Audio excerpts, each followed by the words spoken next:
So, in honor of ShakeTube 2020 being put on by Jason over at Old Blues Chapter and Verse, Steve Donahue, Rainy Day Reads, and Lukash at Totally Pretentious, where they're going to read Shakespeare plays during the month of September, and I'll leave links down below to that. I've decided I'll do the Shakespeare tag, which is created by Libby Stephenson. And let's just get into the questions. Question number one, what was your first exposure to Shakespeare? And I think, like most people, my first exposure to Shakespeare that I can remember was I think Macbeth in high school. I especially remember getting them playing the Polanski Macbeth as sort of trying to help liven things up in the classroom. High school Shakespeare is a tough road, yeah, for that the kind of the grimy, dirty, brutal Polanski Macbeth is sort of my memory of that. Which Shakespeare plays and poems have you read? I've read like 23 of the poems. I'm not going to list them. And I've read sort of probably around 60 of the sonnets, and I've completely fallen down on the poems, the major poems, other than, going through sonnets, which I really haven't still, with both the sonnets and the poems, I haven't really dug down deep as I think you would need to. To read a poem well takes a lot longer than to read a play. I think.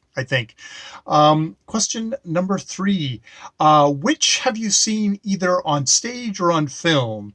So stage is the lot smaller of the bunch, and I do have real big vivid memories of seeing it on stage. When you see something live, it does really make an impression on you.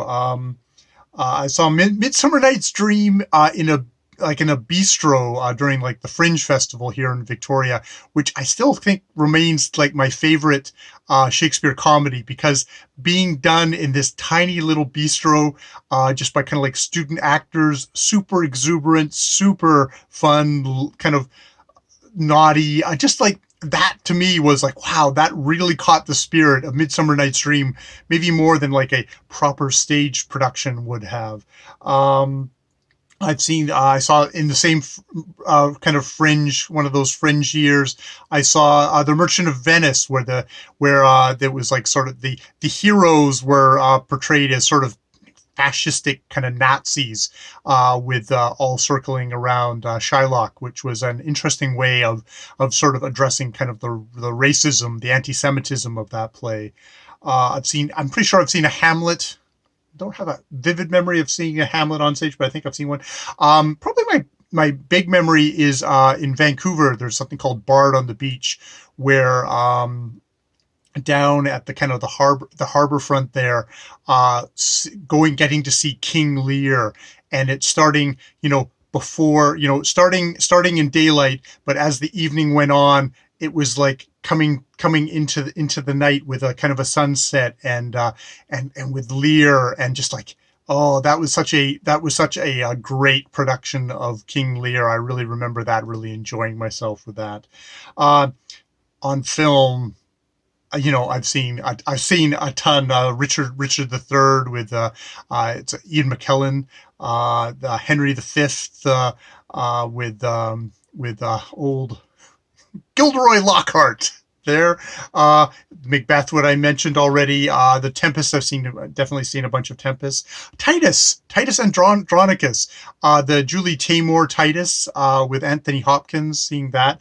Also seeing a filmed version of the Shakespeare's Globe, doing it with Indira Varma as Tamora, and really enjoying that.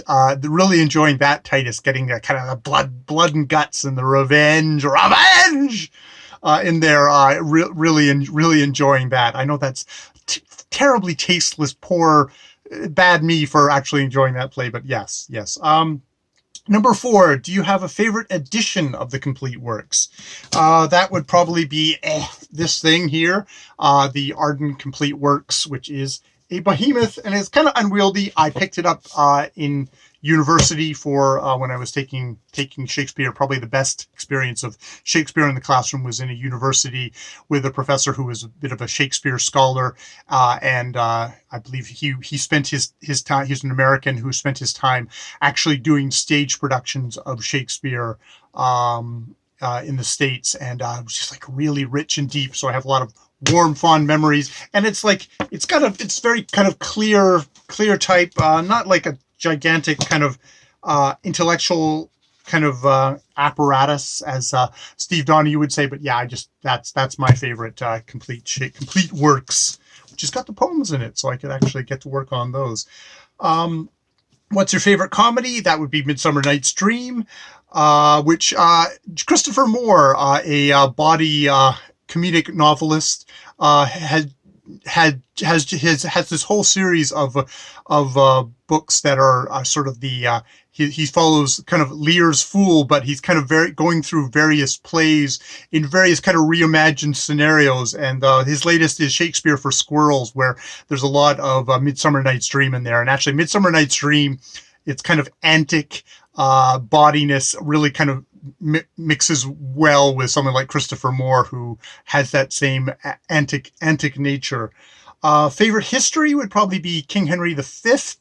Would be Henry V, because I remain.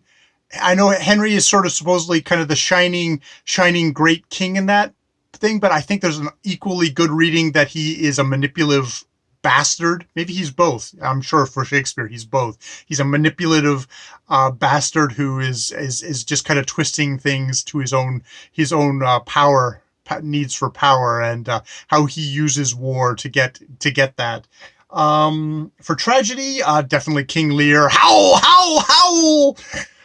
Least favorite play. I think I was looking at this because I think as someone said, it's like with Shakespeare, even his least favorite play has stuff in it that is kind of is interesting.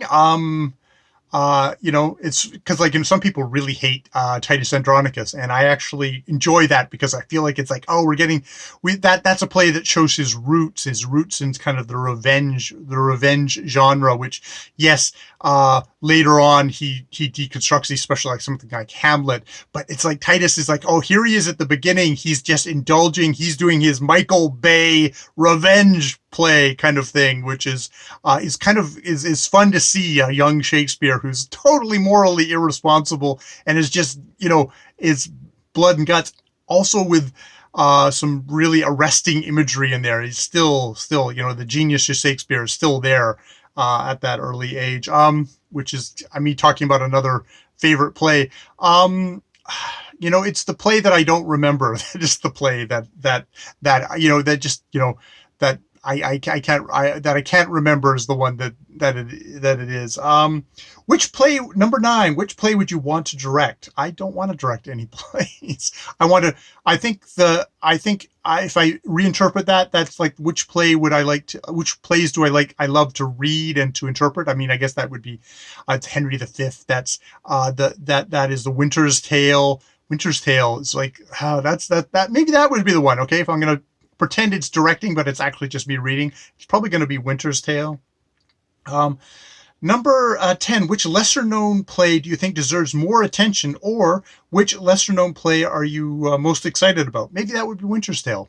I don't know if that's considered a lesser known play. I'm in the Shakespeare, I'm in the ShakeTube bubble, so all these plays are world famous to me, and I know about them. I don't think it gets, I don't know how often it gets produced. I really enjoy Winter's Tale, so I think I would put that down. That was the highlight of last year's ShakeTube was talking about that play. That was a lot of fun. And bonus if relevant, what is your favorite play to teach / perform? Yeah, I don't teach, I don't perform. I just natter. So yeah. Thank you, Libby, for those kind of fun questions. It's kind of getting me geared up for ShakeTube. I'm gonna will have, depending on when I drop this, gonna read Seneca's Medea, which are his revenge plays are apparently a kind of a big influence on Shakespeare and his contemporaries of all this kind of this spate of revenge plays.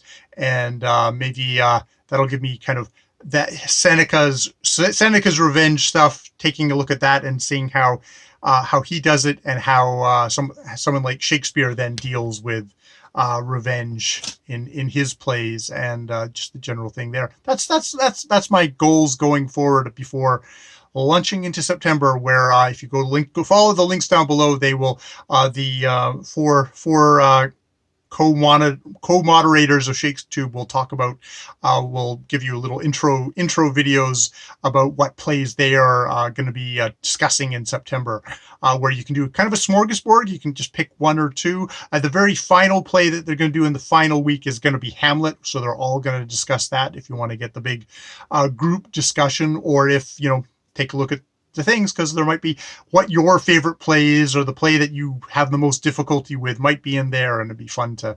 It's really fun to have this kind of a discussion, and just an excuse to read Shakespeare if you need an excuse. I think it's a great place for me to focus. Be able to focus. It's like, okay, here's a month where I could devote to reading Shakespeare, and just all the rewards and delights you can get out of that.